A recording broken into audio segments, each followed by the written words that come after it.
Supreme court ने आज NGT के उस ऑर्डर को रद्द किया है जिस ऑर्डर में एनजीटी ने 2017 में राजधानी शिमला के ग्रीन और कोर एरिया में निर्माण पर पाबंदी लगाई थी। आज हमारे साथ इस पूरी बात पर चर्चा करने के लिए हिमाचल प्रदेश सरकार में पूर्व में शहरी विकास मंत्री रहे सुरेश भारद्वाज हैं। आपसे पहला सवाल, आज एनजीटी के इस ऑर्डर को रद्द कर दिया गया है जो ऑर्डर एनजीटी ने 2017 में निकाला था। शहर वासियों के लिए इसका कितना लाभ आप देखते हैं? माननीय उच्चतम न्यायालय द्वारा हिमाचल प्रदेश सरकार द्वारा जो अपील दायर की गई थी नवंबर 2017 के आदेश के खिलाफ भी, और उसके बाद जो 2022 में एक और ऑर्डर एनजीटी ने पास किया था उसके खिलाफ भी, वो दोनों अपील्स जो है स्वीकार की हैं और साथ ही साथ जो है वो एनजीटी के ऑर्डर्स को जो है निरस्त किया है। मैं उच्चतम न्यायालय के इस आदेश का जो है वो स्वागत करता हूं।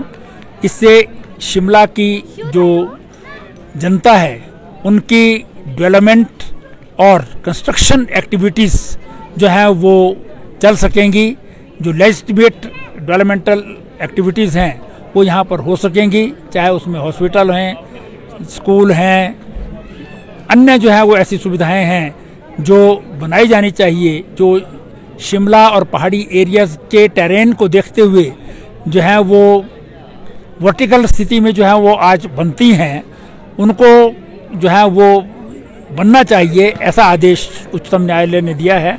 और मेरे लिए प्रसन्नता की बात ये भी है कि हमने एनजीटी के ऑर्डर के मुताबिक ही एक शिमला डेवलपमेंट प्लान बनाई थी जो 1979 के एक्ट के मुताबिक उसी वक्त बननी चाहिए थी, लेकिन वो 40 साल लग गए बनने में। हमने वो डेवलपमेंट प्लान बनाई। उसे भी मैं आपको रोकना चाहूँगा, आपने प्लान बनाने का जिक्र किया।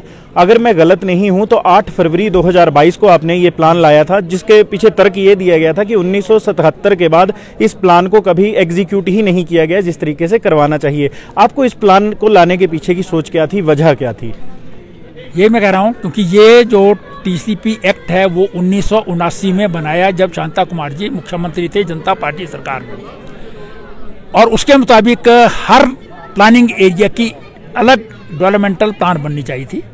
शिमला नगर निगम था और प्लानिंग एरिया था, इसलिए इसकी डेवलपमेंट प्लान उस समय बननी चाहिए थी। लेकिन 40 वर्षों तक जो भी सरकारें आई उन्होंने इंटरिम डेवलपमेंट प्लान के आधार पर ही काम किया, कभी यहाँ की डेवलपमेंट प्लान नहीं बनाई।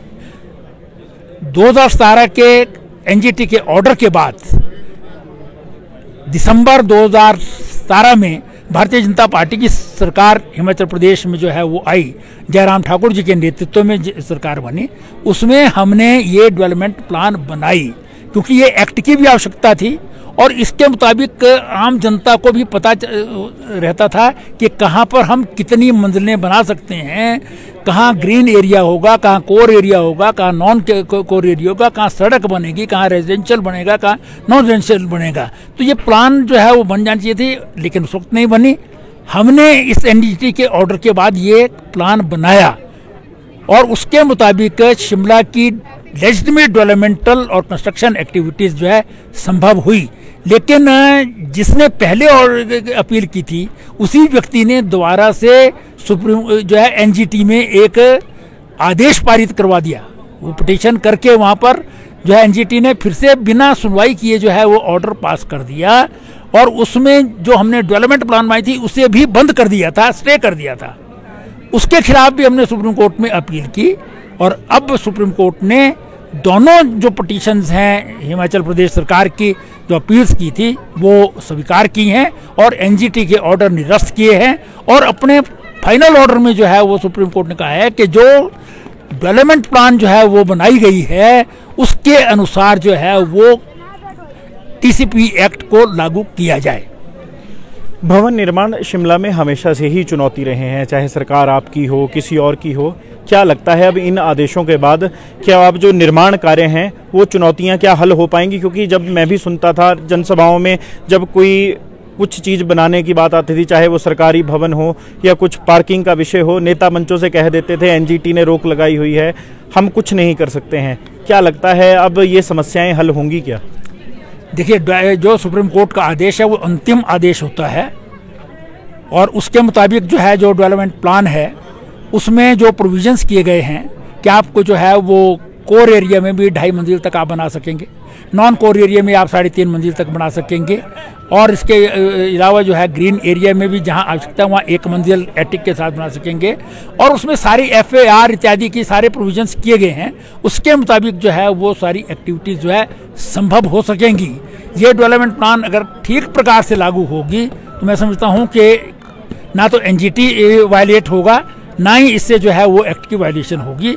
इनफैक्ट जब एक्ट बना था 1979 में, अगर तब ये शिमला डेवलपमेंट प्लान बन गई होती और उसके मुताबिक सारी कंस्ट्रक्शंस होती तो फिर कोई भी दिक्कत ना रहती, ना तो फिर कच्ची घाटी जैसी जो है वो मकान बनते, या ना कोई ग्रीन एरिया में बनते या कहीं और बनते।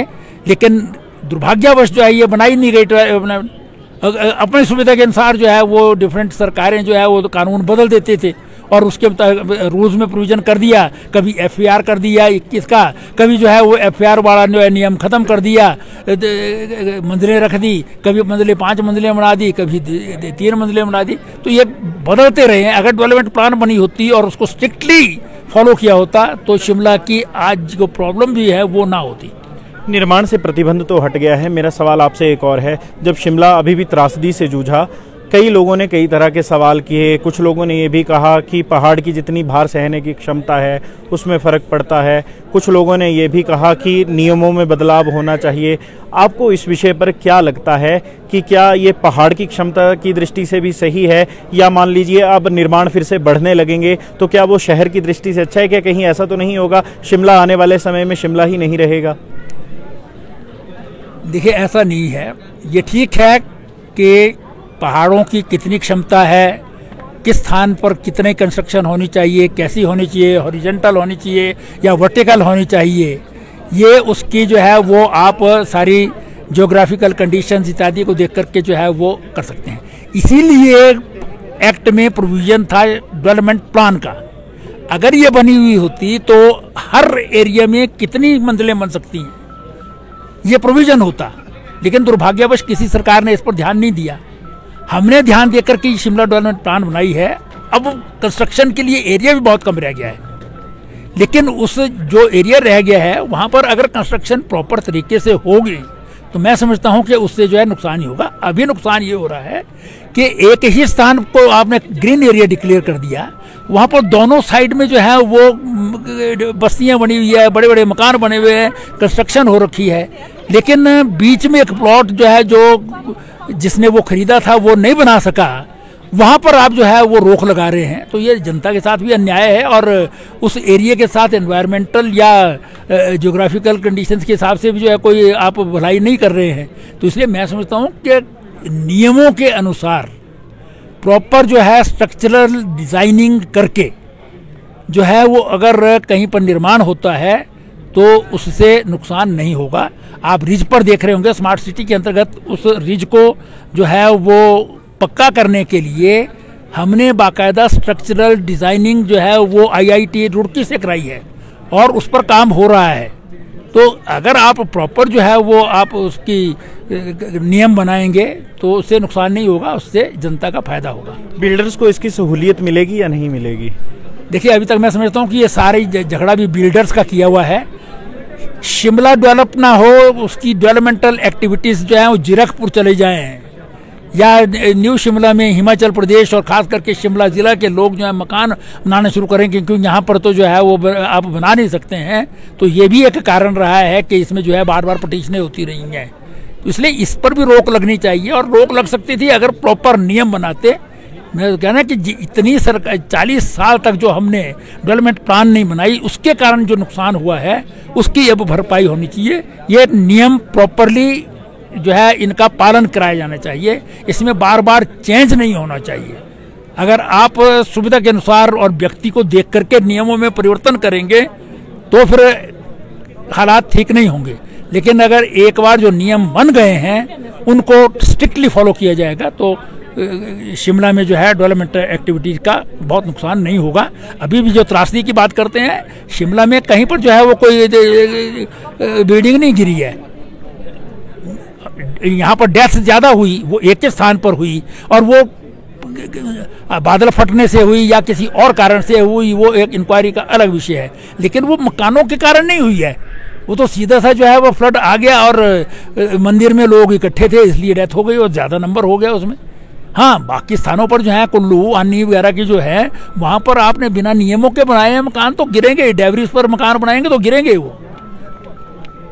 क्योंकि आप विधान पालिका का खुद हिस्सा रहे हैं इसलिए ये सवाल आपसे लाजमी हो जाता है, क्या इस ऑर्डर के बाद सरकार को सीधी नोटिफिकेशन सरकार कर देगी या अभी सदनों का लोगों को इंतजार करना पड़ेगा कि सदन से पारित होगा उसके बाद लागू होगा? नहीं, ये एग्जेक्टिव ऑर्डर्स हैं। ये तो ऑलरेडी हिमाचल प्रदेश सरकार की कैबिनेट ने अप्रूव की हुई है प्लान, और उसके बाद जो है सुप्रीम कोर्ट ने ही इसमें कहा था कि इसको पब्लिश कर दिया जाए, जो पब्लिश नहीं हो सकती थी सरकार चेंज होने के कारण और कोर्ट के ऑर्डर्स के कारण। वो पब्लिश भी जून 2023 में हो चुकी है और सुप्रीम कोर्ट का सीधा ऑर्डर है इसके मुताबिक जो है काम हो। इसमें जो है विधानसभा जाने का या मंत्रिमंडल में जाने की कहीं आवश्यकता नहीं है। ये सीधा का सीधा डेवलपमेंट प्लान बन गई है, इसके मुताबिक ही जो अथॉरिटीज़ हैं टीसीपी की हैं या नगर निगम के हैं वो काम करेगी। मैंने आपको पहले भी बताया कि आज सुप्रीम कोर्ट ने एनजीटी के उस ऑर्डर को रद्द कर दिया है जिसमें एनजीटी ने ये कहा था कि शिमला के ग्रीन और कोर एरिया में किसी भी तरह का निर्माण अब नहीं होगा। संवाद भारत में आज चर्चा के लिए हमारे साथ पूर्व के शहरी विकास मंत्री सुरेश भारद्वाज थे। संवाद भारत में अभी के लिए बस इतना ही। नमस्कार।